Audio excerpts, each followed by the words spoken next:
entirely, which is what it says. It implies, if I can move on to the next slide.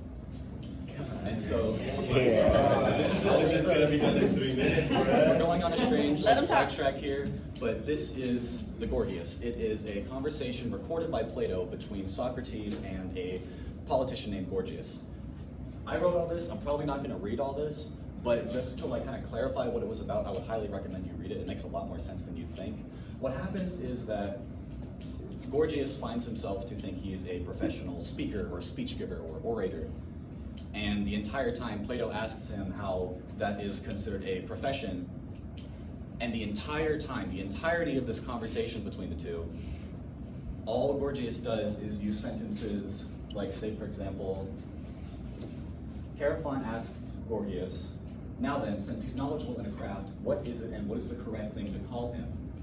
And Paulus, one of Gorgias' servants, tells him that many among men are the crafts experientially devised by experience.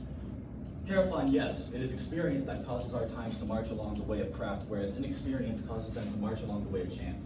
Of these various crafts, various men partake in various ways, the best men partaking of the best of them. Our Gorgias is indeed in this group. He partakes in the most admirable of crafts.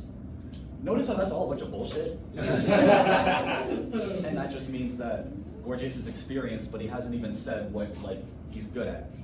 And that is how the entirety of that conversation goes. Every single time he asks a question, he has this long, overly academic scholarly response that functionally means nothing. If we can move on to the next slide. So this is where I kind of have to slow the momentum down. I have to be a little bit more respectful because the situation I'm going to mention here is very serious. It's not necessarily, so I guess quick to define what stochastic terrorism is. The scholarly definition would be the public demonization of a person or group resulting in the incitement of a violent act which is statistically probable but whose specifics cannot be predicted. Or in simpler terms, trying to incite violence through speech and persuasion without really, by leaving it ambiguous as to what you really meant.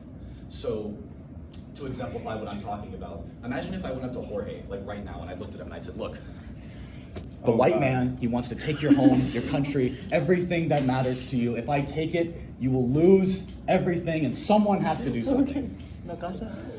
Now, he's a grown man. He knows that what I'm saying is not true. It's bullshit.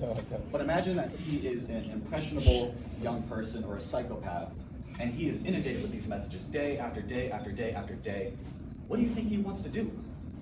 That makes someone a little violent. That makes someone a little scared. They don't want to kill people, but they want to retaliate. They want to keep the things that are precious to them safe. And this is where I have to be a little bit more respectful. This is where I mention the Buffalo shooting. I'm sure we all know what that was. A man publicly streamed himself shooting a bunch of minorities in a grocery store. It was a horrible situation. It was a horrible tragedy. But I think what is most important to look at here is how much this man was influenced by hard right politics and memes and garbage on 4chan, where people were advocating for the mass killing of all sorts of marginalized groups, telling people that they would lose everything that ever mattered to them unless they did something, while refusing to do anything whatsoever. Tons of young, impressionable people are influenced by these messages day after day after day after day. You can make all sorts of political arguments, all sorts of arguments about gun control and whatnot, but stochastic terrorism tends to be a big factor of these things.